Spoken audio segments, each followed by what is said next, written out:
अस्सलाम वालेकुम। अगर आप एक टीम के 116 पे 6 आउट कर देते हैं और उसके बावजूद भी आप बोर्ड पे 278 रन लगा देते हैं तो इससे बुरा क्या हो सकता है। पाकिस्तान ने एक बार हमें फिर से यूज किया है। इतना अच्छा स्टार्ट, मैच की दूसरी बॉल पे बास ने विकेट निकाल के दिया। हर 20-30 रन बाद एक विकेट आ रहा था और बांग्लादेश 116 पे पहुंचने तक 6 अपने विकेटें गवा चुकी थी। हम सभी इमेजिन कर रहे थे कि दूसरे सेशन के मिड में जब लास्ट में पाकिस्तान की बारी आ जाएगी और बांग्लादेश 160-170 रन ही कर पाएगा, लेकिन हुआ क्या है, बिल्कुल टोटली इसके ऑपोजिट हुआ है। बांग्लादेश ने 278 रन का टारगेट लगा दिया है और जो आज का पिच है ना, ये पिछले मैच से ज्यादा टफ है। यहाँ ज्यादा हेल्प मिल रहा है बॉलर्स को, लेकिन हमारे बॉलर ने फिर भी 278 रन बोर्ड पे लगा दिए हैं।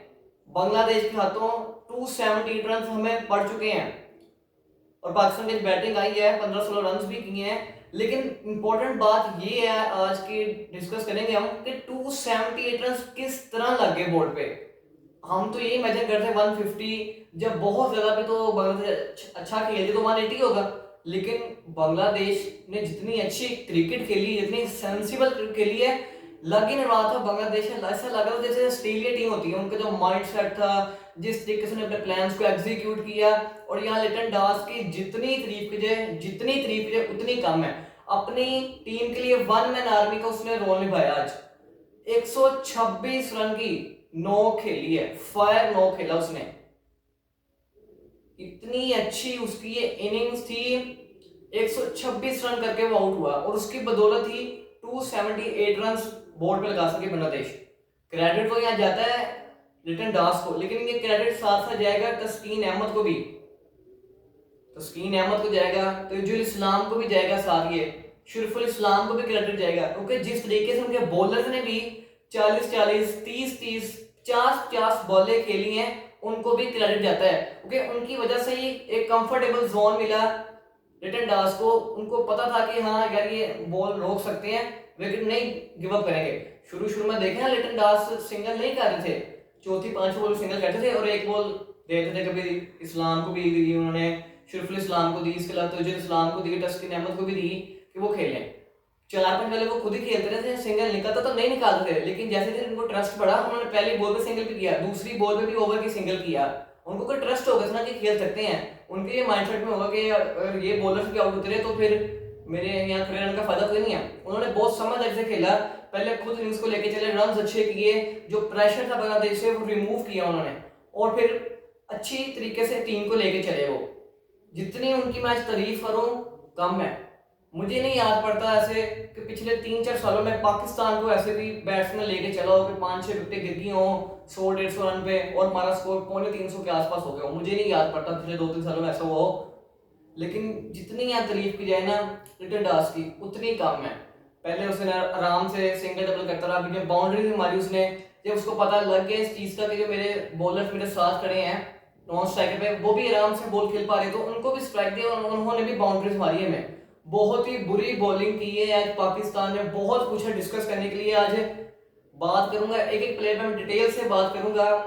शान ने एक बार फिर से टॉप जीत के फील्डिंग करने का फैसला किया, जो कि अच्छा फैसला भी था। हमें अगली सेशन में ही आइडिया हो गया था कि ये अच्छा फैसला था शान का, लेकिन अब जो हालात हैं वो हालात अच्छे नहीं है हमारे।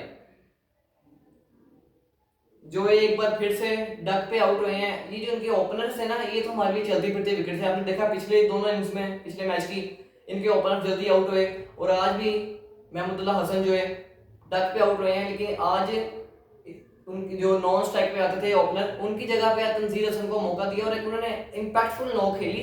जब वो खेल रहे थे तो तकरीबन बांग्लादेश का जो रन रेट था उस टाइम वो 4.5 के आसपास था, और वो बांग्लादेश काफी तेज खेल था और काफी अच्छा मोमेंटम भी था। लेकिन जिस तरीके से वो खेल रहे थे, आइडिया हो चुका था कि उनकी विकेट जल्दी आने वाली, वही हुआ, उनका टॉप एच लगा और फिर वो आउट हो गए। 26 रन किए, लेकिन एक अच्छी नौ कह सकते हैं यहाँ पे, एक इम्पैक्ट के साथ खेले हैं वो। अर्ली ऑन विकेट गिरा, लेकिन वो फिर भी रुके नहीं, अपनी शॉट्स प्रॉपर खेली। लेकिन अगर थोड़ा सा टाइम और लेते तो अच्छे इनिंग्स खेल सकते थे। मोमिन अल हक जो कि पिछले कई मैचेस देखते आ रहे हैं, इनफॉर्म बैट्समैन है, आज जल्दी आउट हो गए। 22 रन की इनिंग खेली। शैंटो कप्तान का रोल अदा कर रहे थे, लेकिन अब्बास ने उनको आउट किया 29 रन पे। और मुशफिकुर रहीम 23 ही रन कर सके। इसके अलावा लिटन दास 126 रन की, जिसमें उनके 16 चौके और 2 छक्के शामिल हैं। अब ये उनकी इनिंग्स में देखें हर चीज है, स्ट्राइक रोटेशन भी है, बाउंड्रीज भी हैं, हर चीज उनकी हमें इस इनिंग में देखने को मिली। और जितना हम इसे सीखे ना उतना हमारे लिए अच्छा है। हर एक पाकिस्तानी बैट्समैन को इस लिटन दास के इनिंग से सीखना चाहिए कि किस तरह अपनी टीम को मुश्किल में लेके चलते हैं। ऐसा लग रहा था जैसे कोई ऑस्ट्रेलिया की टीम का कोई खिलाड़ी होता है जो अपनी टीम को लेके चल रहा है। ओके, अक्सर ऑस्ट्रेलिया का अगर कोई ऊपर से कोलैप्स होते तो नीचे से कोई ना कोई आके इनिंग्स खेलता था, कभी मैक्सवेल, कभी स्टोनिस, कभी एलेक्स कैरी। लिटन दास ने बहुत ही शानदार इनिंग्स खेली। मेहंदी हसन मिराज 4 ही रन कर सके, तजुल इस्लाम ने 16 रन किए, तस्कीन अहमद ने 7 और फिर शरीफुल इस्लाम 12 करके नॉट आउट रहेगा, नाहिद डैक पे आउट हुए। अच्छा, 278 रन किए हैं बांग्लादेश ने और तकरीबन 4-5 ओवरों के लिए पाकिस्तान को बैटिंग मिली। अब ये पाकिस्तान की एक पुअर क्रिकेट सेंस भी कह सकते हैं, जीरो गेम अवेयरनेस भी कह सकते हैं। पहले जब मेहंदी हसन मिराज खेल रहे थे, साजिद खान की बॉल पे down the leg side edge लगा, अपील हुई लेकिन रिव्यू नहीं लिया गया और वो आउट था।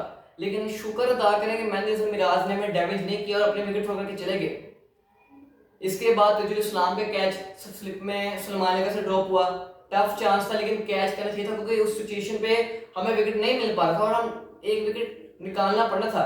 और साजिद खान ने अपॉर्चुनिटी क्रिएट की थी लेकिन नहीं ले सके हम विकेट। उसके बाद तकरीबन 57-8 पे जब थे, लिटन दास खुरमशदार बॉलिंग करे, बाउंसर मारा, ग्लव हुआ, अपील की रिजवान ने लेकिन रिव्यू शान ने फिर नहीं लिया और इसका नतीजा आपके सामने है। 126 रन की ताबड़ 2 इनिंग्स खेले गए हैं फिर लिटन दास।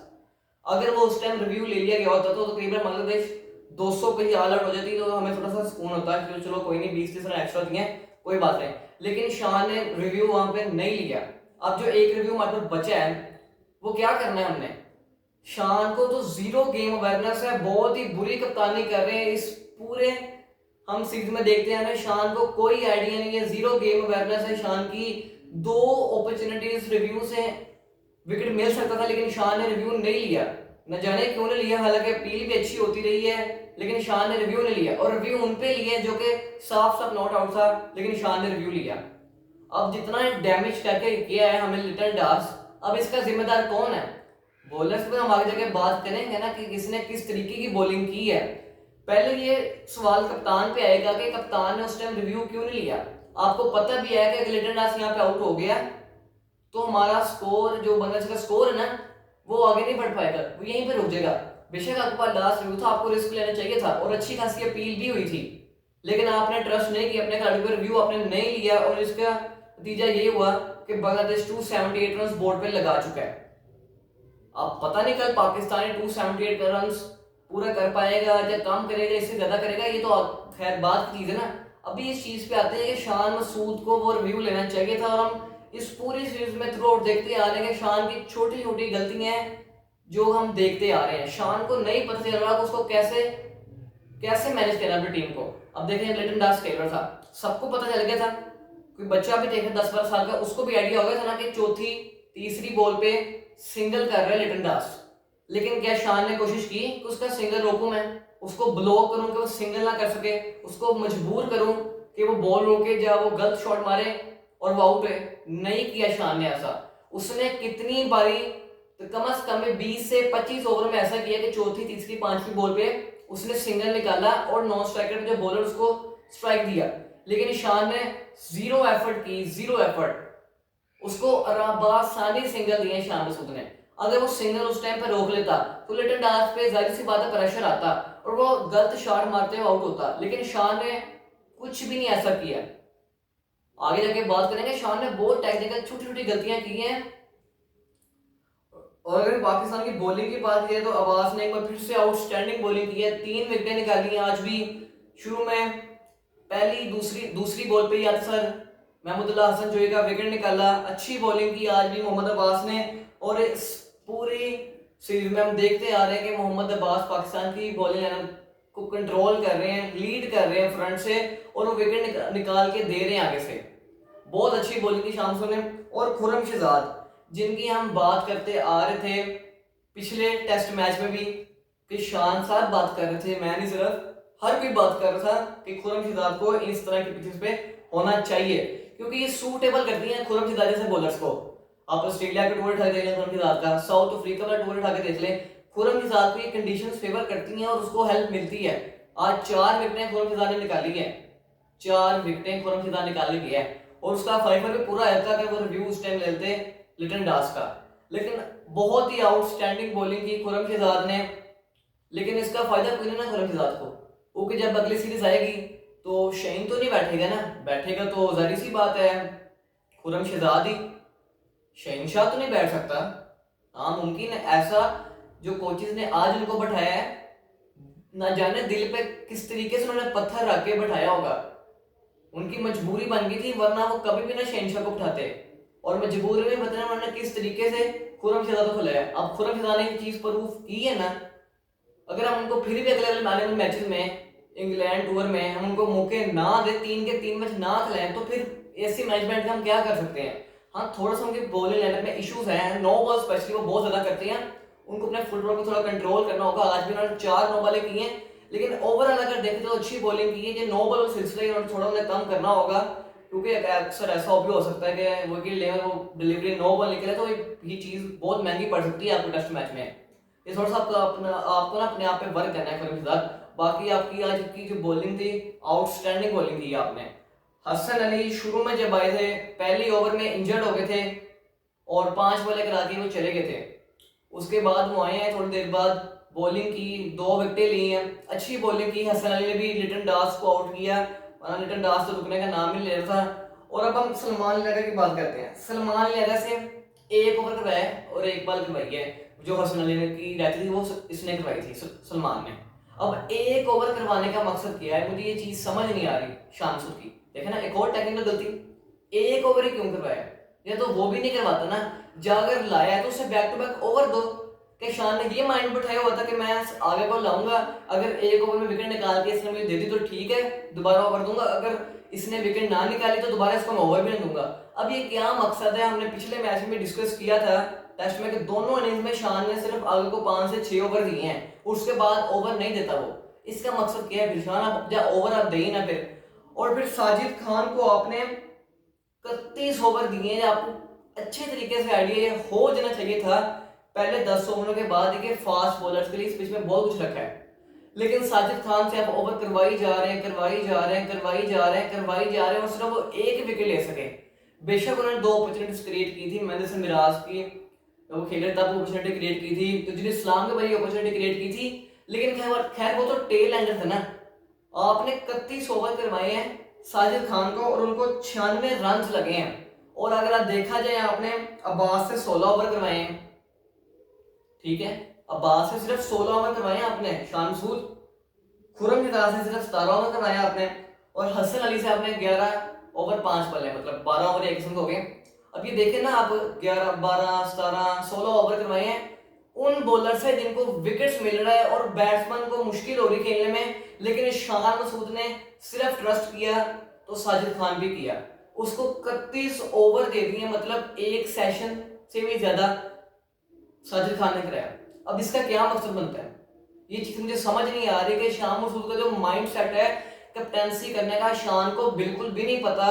हम पहले भी बात कर चुके थे, शान की कैप्टेंसी में हमारा जो रिकॉर्ड है बहुत बुरा जा रहा है। हम 15 मैचों में से 11 मैच आ रहे हैं शान की कप्तानी में, और सिर्फ 4 मैच जीते हैं, और 4 में से हम 2 इंग्लैंड के खिलाफ जीते हैं अपने होम ग्राउंड में, वो भी इसलिए हम जीते थे हमने पहले मैच में हमारा सिंपल पिच था, बाकी 2 मैच हमने स्पिनर ट्रैक्स बना लिए, और इंग्लैंड को आइडिया नहीं था कि स्पिनर ट्रैक्स यहाँ बनेंगे, ओके पहले मैच में नहीं था, देखा था पहले में आपको 800 रन तकरीबन लगे थे। खैर 2 मैच आप वो जीते, एक साउथ अफ्रीका से जीते हैं और एक आप वेस्ट इंडीज जीते थे। वेस्ट इंडीज अपने होम में जीते थे आप, और वेस्ट जो साउथ अफ्रीका से जीते हैं वो भी आप अपने घर में जीते हैं। मतलब अवे पाकिस्तान मैच जाके जीत नहीं पा रहा टेस्ट मैचेस। लास्ट टाइम जब पाकिस्तान के अवे मैच जीता था ना, तो वो श्रीलंका जीता था 2022 में, जब कप्तान था बाबर आजम, याद होगा आपको सीरीज वो वाली।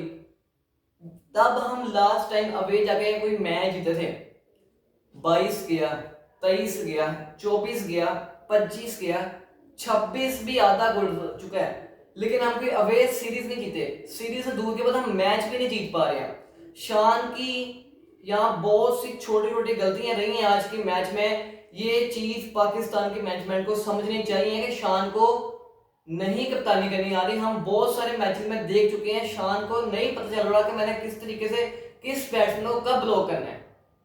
देखे ना, सिंगल उसने एक्स्ट्रा सिंगल दिए रिटर्न दास को आसानी से। साजिद खान 31 ओवर दिए जबकि उसको हेल्प नहीं मिल रहा, पीछे से ओवर दिए उसको, रिव्यू नहीं लिए जबकि अपील अच्छी खासी हुई है। कितनी छोटी छोटी गलतियां की हैं शान मसूद ने, 278 रन लगवा दिए। और फिर पाकिस्तान की बैटिंग तो आई आज, खैर 5-6 ओवरों के लिए 6 ओवरों के लिए 21 रन पाकिस्तान ने किए, अच्छा स्टार्ट किया है। अब्दुल्ला फजल ने 8 रन किए और रज़ान वैस ने 13 रन किए हैं। अभी 257 रन की ट्रेल पड़ी थी कि स्टंप्स हो गया। अब कल डे 2 है, अब देखना है पाकिस्तान किस तरीके से कल बांग्लादेश के बॉलर को खेलता है। 257 रन की ट्रेल अच्छी खासी ट्रेल है, बाकी टीमों के लिए थोड़ी होती है लेकिन हमारे लिए भाईजान में बहुत बड़ी ट्रेल है 257 की, क्योंकि हमें पिछले मैच से आइडिया हो चुका है ना कि हमारी जो बैटिंग ऑर्डर है, टॉप ऑर्डर मिडिल ऑर्डर, वो किस तरह का है, किस कैटेगरी में आता है, हमें आइडिया हो चुका है। अब देखना है कि किस तरीके से खेलता है डे 2 में। मैं तो उम्मीद करूंगा कि पाकिस्तान की टारगेट पूरा करे और ऊपर लीड दे बांग्लादेश को ताकि एक्स्ट्रा प्रेशर आए। खैर आज के दिन तो पाकिस्तान के लिए बहुत ही एम्बेरसिंग रहा था, बहुत पाकिस्तान ने बुरा खेला, इतना अच्छा स्टार्ट एक बार फिर से लेकिन उतना बुरा एंड किया डे का। उम्मीद करता हूँ आपको वीडियो पसंद आई हो। अगले वीडियो तक के लिए अल्लाह हाफिज।